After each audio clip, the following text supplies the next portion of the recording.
Hello, and welcome to episode 6 of the Lulabelle H knitting podcast.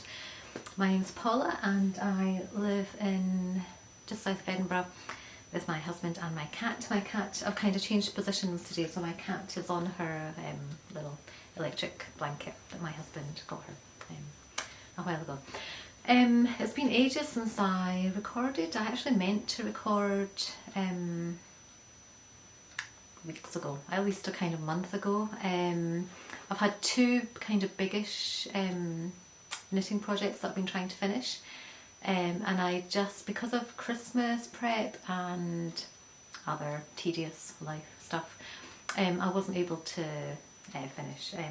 My husband was away for 5 weeks, so he's a sound engineer, so he was on tour in Europe for 5 weeks, and I really thought that I would get to film in that time, but anyway, I didn't. And yeah, it was a kind of old-fashioned pre-COVID type music tour, which I was quite envious of. I used to tour with him, and touring in Europe at Christmas is really special, and yeah, just because of the food and the lights and the Christmas markets, and yeah, we used to tour Scandinavia, mainland Europe, France, Germany, Switzerland, Austria, Netherlands. Yeah, it was pretty amazing in Europe at Christmas.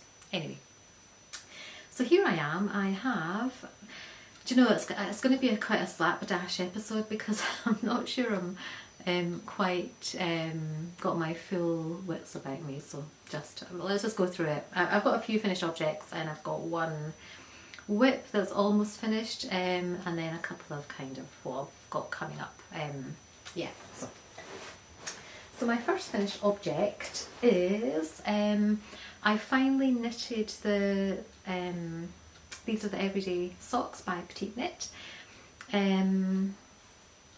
I love the main colour is West Yorkshire Spinners Autumn Leaves, and then the contrast, the cuff, the heel and the toe are in, hold on a second, it's Drops Fable, which is 4-ply, 25% polyamide and 75% wool. And I absolutely love them. When I got the Autumn Leaves colour, I could just really imagine a kind of red contrast for it. I actually tried to get the red that matched the red in the colourway, but I couldn't. I don't. John Lewis, which is where I got the wool from in Edinburgh, didn't have this red. Anyway, I just went online to Wool Warehouse, I think, and ordered the Drops Fable, and I really love it. I love that kind of warmth. I started knitting it when autumn had finished, and I started knitting them because, like I say, I had two kind of biggish works in progress that I needed to finish, but I needed concentration to finish it, so I was doing the kind of finishing touches. And it's just as my husband was prepping to go away, so I didn't have the concentration to do anything complicated. So that's why I thought I'll just kind of knit, it's just round and round and round up until you get to the heel. And the heel was more successful this time, so because I wasn't trying to knit it on the bus, so no holes. The only modification to the pattern I made was, so when she's resolving the first lot of short row stitches, she goes around the entire foot, and I mean I kind of could have, because I don't think you'd have noticed the contrast colour going around the whole the foot, because it kind of matches, but I wanted to just see if I could resolve it, because in other versions I will be doing a kind of block colours, so I wanted to see if I could resolve the short rows just by purling back on them, and I did, and I probably ended up with a kind of tiny little hole just at the the corner where it all kind of matches up, but I just sewed, I had wool, and I just sewed the whole clothes on one side, and then used the contrast colour to sew the hole up on the other side of the heel. And I really love them. I've kind of worn them. Have I worn them? Yeah, I've worn them once, I think, and washed them, and they're very jolly. And so even though they're autumn colours, they're, because of the red, I think they kind of can transfer into being winter socks quite well, because they're très jolie. So yeah, so they're my everyday socks by Petiteknit. My next finished object is a bit of a, I feel I might frog it,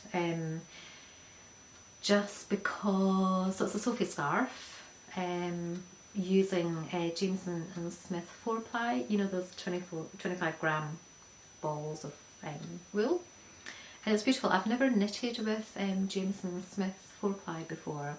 I've kind of looked at and felt and touched the balls in shops, because they're really beautiful. The colours are amazing, and there's something, especially with the kind of the marled colours, there's something really kind of 70s about those colours that it's just kind of nostalgia laden for me.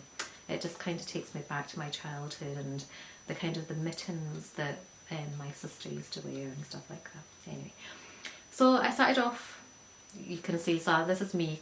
I haven't woven in the ends because I'm thinking of frogging. So I started off very well, it all went well. I actually weighed the ball band before I started, because I thought I'd do that thing of, as Petiteknit suggests, of getting to the halfway point in the grammage and then decreasing. So I did that, and it actually weighed 28 grams. So I was knitting, all going well, and I got to the halfway point, and then I weighed it, and I was had 14 grams left on the ball of wool. So I thought, great, start the decrease. So I started the decrease, but then I don't know if you can even tell. Can you tell? Is it just me? But when I get to, so there's a kind of much, so I soon realised that I wasn't going to have enough to do the full, kind of see the full thing out as a pattern said. So I started kind of decreasing more rapidly. So instead of I don't want to give away the pattern, even though I think every knitter in the world has probably bought the pattern. So I started decreasing kind of a few rows less than suggested, and even at the end, so at the end I think you're meant to be left with 6 stitches, and then you cast off, and I think I ended up with 8. I just couldn't get there without doing a kind of like complete sharp decrease. I was trying to kind of make it as smooth as possible, and it's okay. And you know, so knitting with it is like knitting with kind of puffed rice. It's so kind of puffy, and it feels amazing. I kind of wore it out one day and tucked in the ends, and it's really lovely to wear, and I adore the colour. The colour is just pure sunshine. It's gorgeous. So maybe, but you can see, so if I hold the ends up, you can see the difference in the, oops, you can see the difference in the ends, and maybe, you know, who else would notice apart from another knitter? So I thought I'd kind of let it sit for a while, but I mean, it's really lovely. It is really lovely.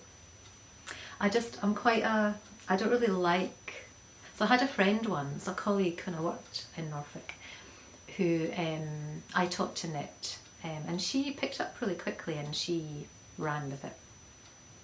I've got too much on. And she made a lot of mistakes in her knitting. Like, she would kind of join in ball bands, and instead of joining on the wrong side, joined on the right side, so you could, it's not sitting very well. Or she would kind of drop a stitch, but then it would kind of get caught and not run any further, and she'd just leave it. So when she wore a cardigan, you could see all these mistakes all over it, but it kind of worked for her. She didn't care, which I thought was a great approach to have, because she ended up with really lovely garments, and she knitted dolls for her nieces and stuff like that.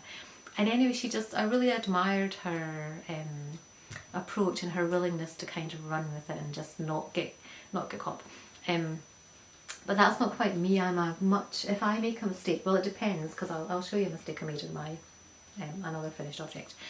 But generally, if I make a mistake, and I'm good at, if I make a mistake and I can drop down and rectify it and then pick up again, I've done that. I can do that. That's quite easy if the stitching allows. But if I make a kind of obvious mistake that's going to affect the balance of the garment, or I don't know, the overall look, or I have to rip back and rectify it. It's just who I am. So I don't know, I might try, and it's so squishy. I mean, it's so squishy and it's really lovely to wear, and I love the colour.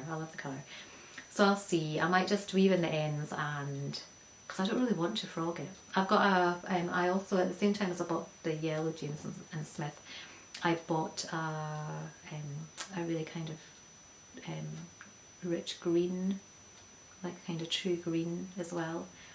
And I don't really have a plan for it. I thought I might just use it in, I don't know, mittens or something. I don't know.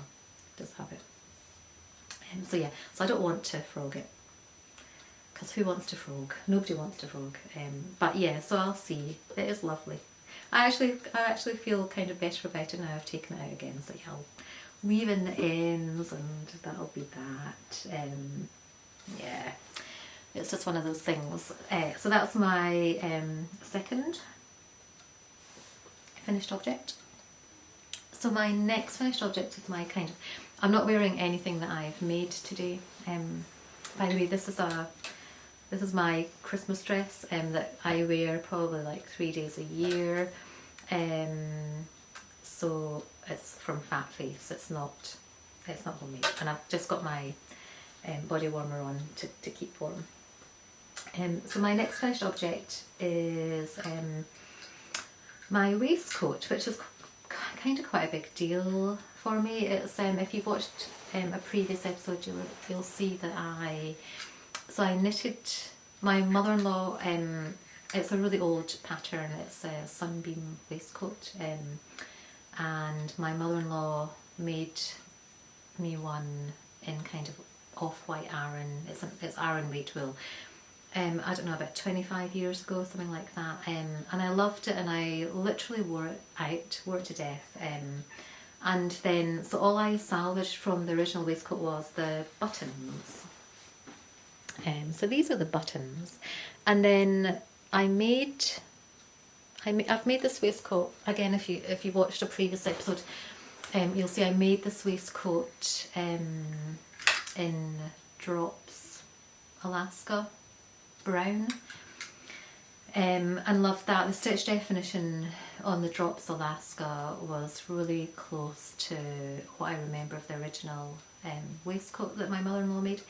And anyway, I was so keen to get started knitting the brown waistcoat that I thought the buttons would go, but actually as I was knitting it, I could see that the buttons, because the buttons have a kind of beigey colour to them, and they're sparkly. Anyway, so, but as I was knitting, I could see that the buttons didn't match. Anyway, I found buttons that did go well with the brown waistcoat, so that's kind of finished. And then I did think about recreating the original waistcoat colour off-white, but there was something about it that felt like it was kind of trespassing on what my mother-in-law had done, and I didn't want to exactly replicate it, but I did want to use the buttons on the waistcoat. So I came up with, so this is, I mean, I just love this. I was really pleased to finish it. The stitch definition on this is DK held with mohair. So it is Worth Mill Yarn DK in the colour We Harvest, with held with Drops Kid Silk Honey, and it's really beautiful. like I say, the stitch definition isn't the same as the original waistcoat, the brown waistcoat, or the original waistcoat. But it's still really lovely. Yeah, so I'm very, and I think the buttons are perfect. So I feel like as a garment in total, it's a really good kind of homage to my mother-in-law's knitting that she did for me, and what she, you know, the buttons that she chose. She was very good at choosing buttons, and so yeah, I kind of feel like I've finally put that whole, I mean, it's been 25 years I've kept the buttons and wanting to use them again. So I feel like I've finally completed a very, very long held goal and mission.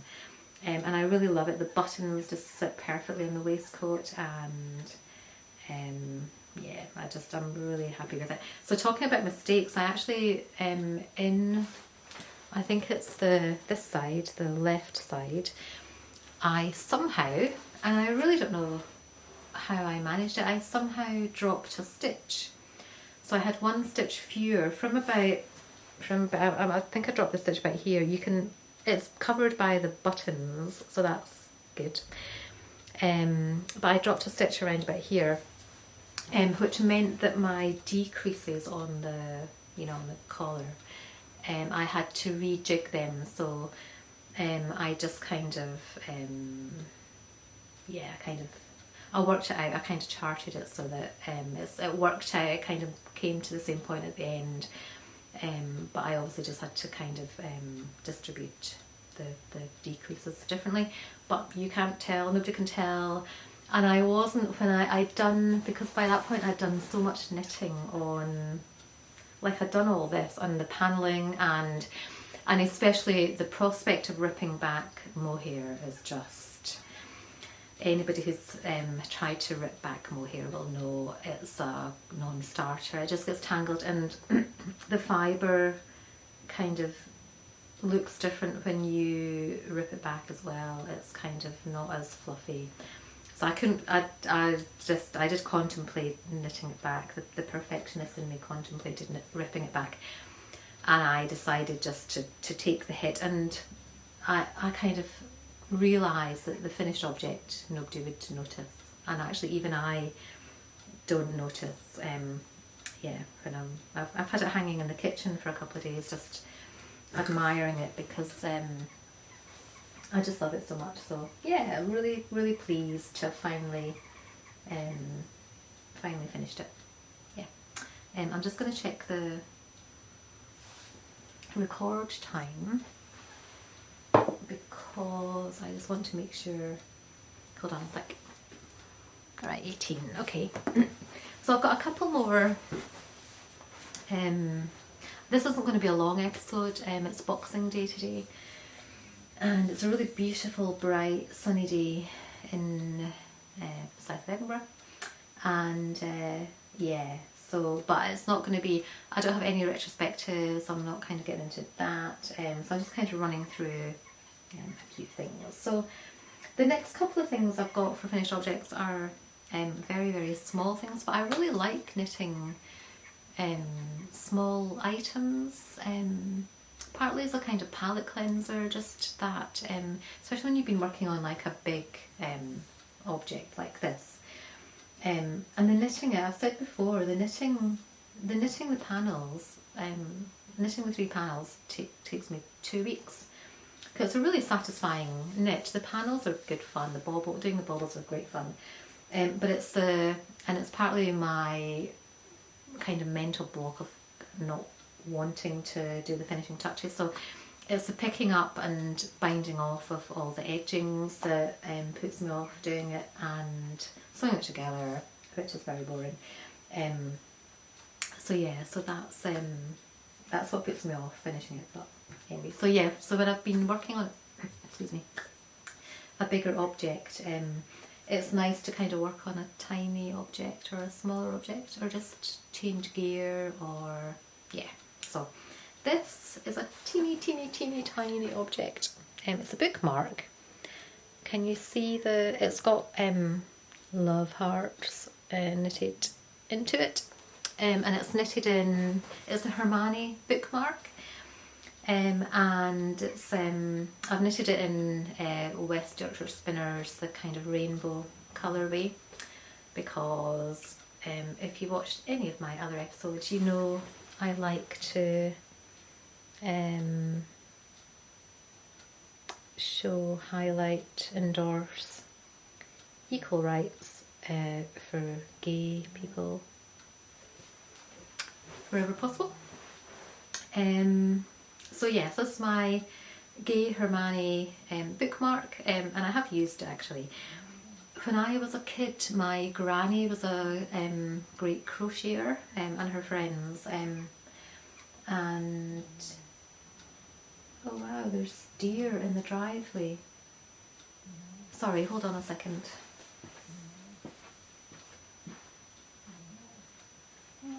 Oh my god, it's so cute.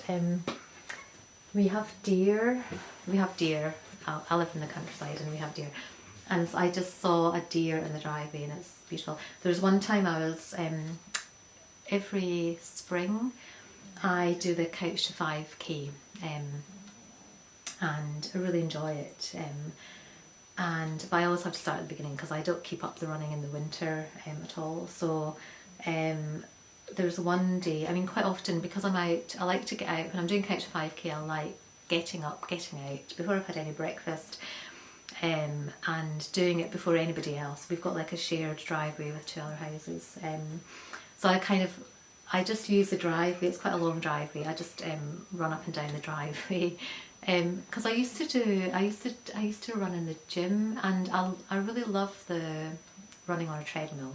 I like the meditative, repetitive quality of running on a treadmill.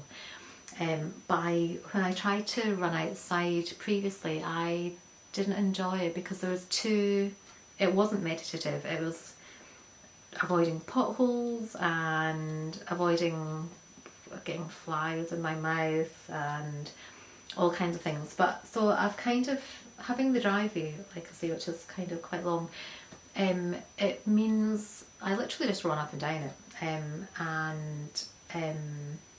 it's got that quality because I know where any potholes are, and so I kind of get that meditative quality from being on a treadmill, but I'm outside, which is what I love.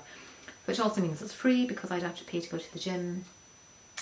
Outside getting fresh air and sunshine or sunlight in Scotland.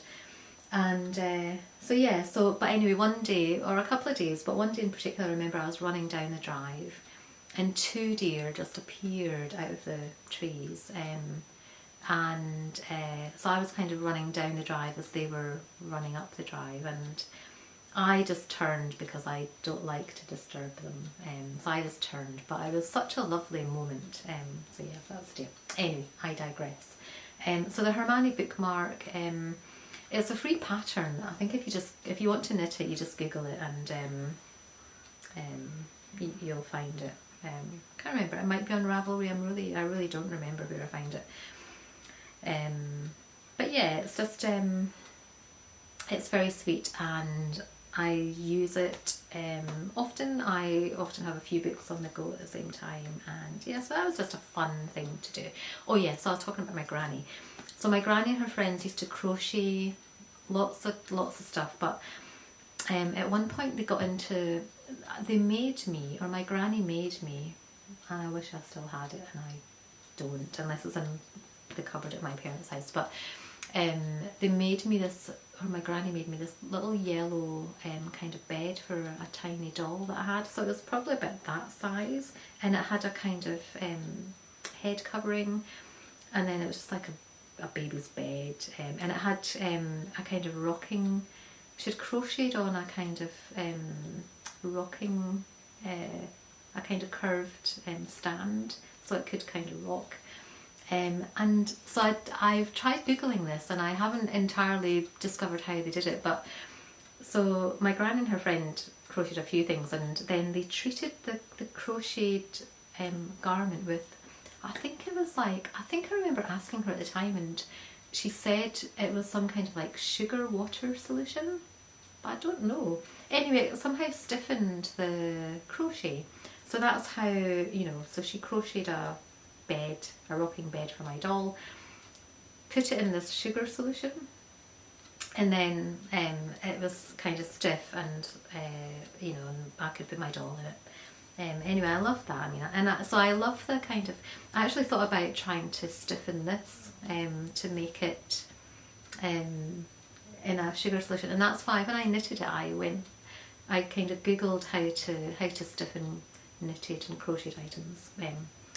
Anyway, I would have to do a bit more research into it, but yeah. So that's the Hermione bookmark, and if I discover how to make it stiff, I will let you know. But I love the kind of, I love that inventiveness from you know, previous knitters and crocheters who have gone by. I would love to be able to sit and chat to my granny about knitting and crocheting. Anyway, so we're at 25 minutes. I'll quickly do just the final finished object. So in the last episode I showed this, which is the Martin Storey Snowflake coaster, and I really love this. This is knitted in DK, and it's the prescribed gauge and yarn, etc. In the book, but it's too big for a to be a coaster. I mean, you can see it's massive. Anyway, I do have it on my desk and I use it, and I really love looking at it. I love the contrast with colours. So I was thinking about, I wanted to make snowflake coasters for my friends to put in with their Christmas present this year. But because it's so big, I scaled the whole thing down by knitting it in 4-ply, and it's just not quite. Maybe it's the colours I chose. It looks better on screen actually, and it's a better size. It's a coaster size. I mean, that's the right size. But I don't know. It just didn't really kind of pop and zing to me. So anyway, so I haven't sent it, and I knitted one and came to a halt because I wasn't sure about it. So I'll have to rethink it. That looks better, and actually I think they would appreciate I think this is in drops. It's drops something, I can't remember. Don't know. I think it's drops Puma for the contrast colour, and then for the main colour I think it might be Fable again. Anyway, so I think they would actually appreciate it, so maybe next Christmas I'll do 3 more and send them 3 more. So that's all my finished objects. So I'm going to stop the recording because it's coming up to half an hour and I haven't figured out how to record for longer. And I need to grab another work in progress as well, which I forgot about and I've just remembered. So I'll see you back in a second. Okay, so that's my finished objects, and now I've got 2 whips to show you. So this is the Evendoon, which has been kind of languishing. So it's not, obviously it's not finished because it's a whip. I've just got the collar to knit and the button band to do, and then sew on the buttons, and then it'll be finished. So there's not much more to do. And I love it. It's so gorgeous. It's what's the yarn? I think I said in a previous episode, but I think it's Viking yarn. It's got alpaca in it. It's so soft. It's just absolutely dreamy. I can't wait to finish it actually. I think it'll be really, really, really lovely. And so it's the Evendoon cardigan by Davies. It's in size 4. I could probably kind of go down a size now, but I quite like the roominess. I've talked before about garments accommodating different body sizes and shapes. So anyway, it's a kind of really cozy yarn cardigan. So I'm really looking forward to finish it. I'm hoping to get it finished in the Christmas holidays. I've got another week off from work. Yeah, so I'm hoping to get it finished then, but kind of unpressured. But it's just so lovely. I mean, it's just, I love this colour. It's not yellow, it's not mustard, it's not, it's kind of almost heading into a bit of a kind of green, but not as well. Yeah, I really love it. It's going to be great when it's finished. So and I'm really glad I picked it up again. I can't remember, because it was kind of I'd stopped knitting it kind of partway down the body, and I hadn't done the sleeves at all. And I picked it up, I think again, much like the everyday socks that I was talking about, just because I needed something. Oh, here comes Meg. I just needed something to knit that didn't take any thought at all. I've knitted this so many times. Mickey, come on.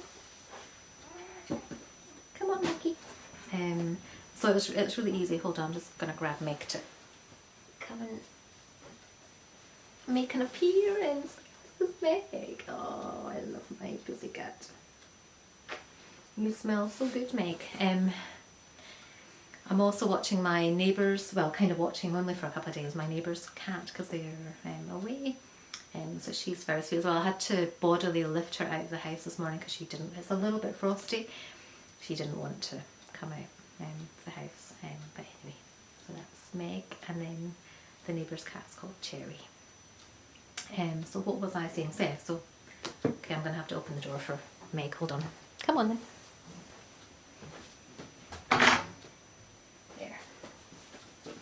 Right, so that's my first whip, and almost finished. Like I say, I should get it finished in the next week, and that'll be great. And then again, because I just needed something quick to work on that didn't take any thought, I started another pair of everyday socks. So I haven't got very far. This is the first sock. Oh, here's Meg back. She's not happy that so she likes me to follow her. So she's got food in her dish and she's got a cat flap. But when I'm around, she likes me to escort her to her food, and if she wants to go out, she likes me to go to the back door with her and hold open her cat flap. I mean, if you've got the staff, why not? And she has got the staff. So anyway, she might meow in a second. So the top, the cuff, I'm going to do contrast cuff, heel and toes on this. So I really love the colours. So the cuff is this one. It's Lang, it's that Lang Yawol. Can you see? I can't really tell if it's focusing or not. So it's a Lang Yawol, which I got from online from Loop London. And then this is, I think it's Drops Fable. Yeah, Drops Fable. This is the contrast I used on the first pair of socks. So yeah, it's just really, I love the colours together. I think that's very Christmassy. I don't know if it's focusing or not. It's hard to tell. Love the colours. I think it's very Christmassy, and I'm really into wearing my knitted socks at the minute. I just really love them. They feel so nice. So when I've had my bath in the evening and got my pyjamas on, and I'm just kind of in the house, I just love having hand knitted socks on. It's just, I keep meaning to, so not that the pattern calls for it, the pattern just says cast on however many stitches. But I keep meaning to learn the stretchy cast on. I mean, this is okay actually, and even my other socks, I can get them on and off okay, and they stay up fine. But I keep meaning to learn the stretchy cast on so that there's a bit more stretch there. But yeah, so that's my everyday socks in a kind of Christmassy colours. I just saw the wool together. I've got quite a lot of wool out and about at the minute, so I keep seeing possibilities and potential and having ideas. So yeah, so that's my second and final whip. So next up, I'm hoping to. I really want to knit. Where's my phone? I really want to knit the double toffler slippers, which I think I first saw on Knitting Traditions podcast. I have a photo. I just find this the easiest way to show you what I'm thinking of. So that's a photo. Is it focusing? Yeah. So you can see it's Double Toffler by Liv Stangland. I think it's on the Sandness Garn website on Ravelry. So you can, so it used to be only in Norwegian, I think, and Inga from Knitting Traditions kind of did an episode on translating the pattern into English, and I'd kind of lined up the episode, and I Google translated the pattern from Norwegian to English, which I'm not sure it would have entirely worked out, but between the translation and Inga's kind of explanation, I thought I could, I kind of understand the concept of how it's knitted. So it's basically, they're just really thick kind of slippers. So you knit over large kind of two slippers conjoined, and then you bag one inside the other, and then you put it in, well, okay, so no.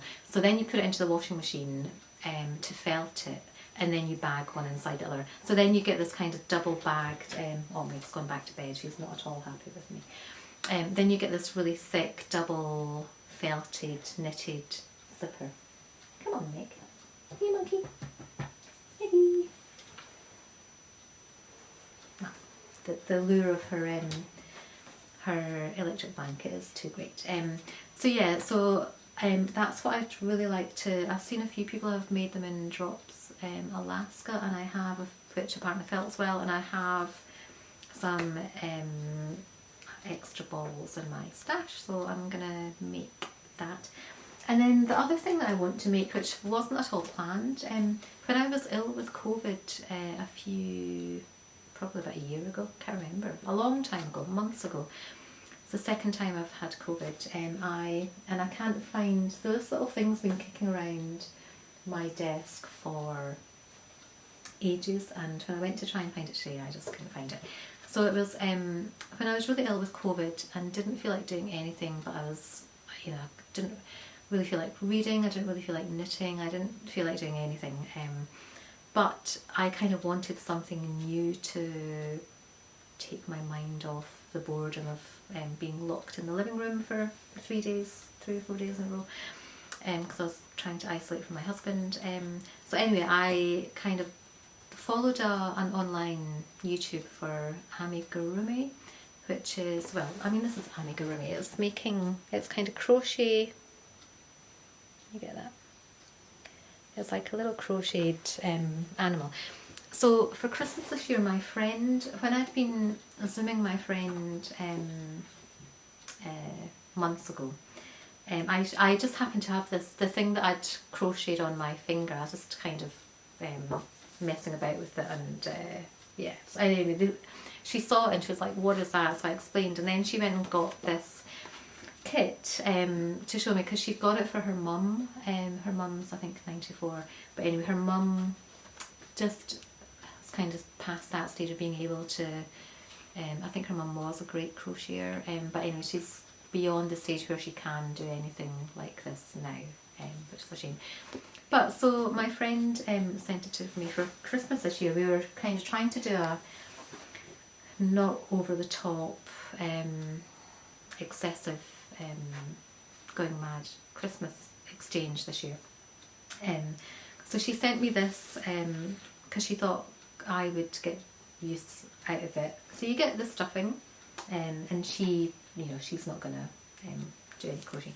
You get the stuffing, you get a crochet hook, and you get the wool, which is lovely, and you get the pattern. It's Toft DK, and then you get the pattern, and then it kind of links you, well I'm not going to show the pattern, it links you to YouTube tutorials too, which I will have to follow to make it, but I'm really excited to, I'd love to, I've seen loads of, I really got into kind of looking at the amigurumi. You can do loads of stuff like little tiny little animals to make us key rings. You know, I think it would be a really good again a palette cleanser if I can figure out. I've never been able to completely master crochet patterns. Yeah, I've never quite separated it all out in my mind before to be able to follow a pattern. I can crochet, I can do chain, I can do all the stitches, but I need reminding of what they all are anyway. So I'm looking forward to making a little bunny. Don't know what I'll do with it. Keep it for myself probably. But it's a good kind of, as a starting point. So it was really kind of Ba to send it to me. I'm really grateful and excited about something new, because I'd also, I mean, I'd love to master crochet, because it's a link to my grandmother. She was just an amazing crocheter. She could crochet. She crocheted, you know, waistcoats for all of her dolls and for us, and she crocheted christening gowns and shawls, and just really, really, really beautiful. I mean, just an amazing art. So yeah, so I think that's about it, you know. Yeah, I'm pretty tired today because yesterday was Christmas Day, and we had we're kind of, it's good now that we live closer to family, so we went to my nephew's yesterday. I'm covered in, my sister got me a scarf, a really fluffy scarf for Christmas, and I had it on to go and let the chickens out this morning, so I'm covered in scarf now. But yeah, so we went to my nephew's, and it was really, they put on an amazing spread, and it was really kind of them. I made, I'm really good at making meringues, so I make meringues, dip the bottoms in chocolate, so, and then I took whipped cream and raspberries, and so that was my dessert yesterday. But I take other things as well. I took like a Yule log, but I was thinking maybe next year I could, well, depending on what we do, but I'd like to kind of, I could make lemon meringue pie. I'm very good at baking. I can't cook at all, but I'm very good at baking. And so I think that's about it. I kind of wanted to record today because it's been such a long time since I did, and I've got stuff to show, and I didn't want it to be such a long time before I kind of record again. So even though I'm a bit tired, and yeah, I could do with, I slept really well last night, but I'm looking forward to a few days of, so today we're going to see our friends and godsons. They live in Edinburgh, the south of Edinburgh as well. And after that we've got nothing planned for a few days, and it's really great to have my husband home. It was our wedding anniversary a couple of days before Christmas as well, so we always do the same thing on our wedding anniversary. We kind of shut out the world, and we have a little picnic, so we get like blue cheese and stuffed peppers and Linda McCartney sausage rolls, which I love, and we just kind of hole up and watch a film, light the fire. It's really cosy. It's a really nice day to look forward to, because it's you know, when my husband's travelling, and he was, like I say, he was on a 5-week tour before he came home. Just, I think it was the 20th or 21st they came home. So it's always nice to just have that day where we can kind of guarantee we're both at home, and like I say, it's really nice to shut out the world and just enjoy being together in a warm house with Meg. So yeah, so that's it. I don't know when I'll next record, maybe about a month's time, but yeah, hopefully I'll be less tired looking and have something a bit more interesting to say. I usually like to kind of say something mildly philosophical or thought-provoking or something. I haven't got anything thought-provoking or philosophical to say today at all. Okay, So wherever you are, if you can, I hope you're having a peaceful time with your family, and yeah, I'll see you again soon. Okay, bye bye.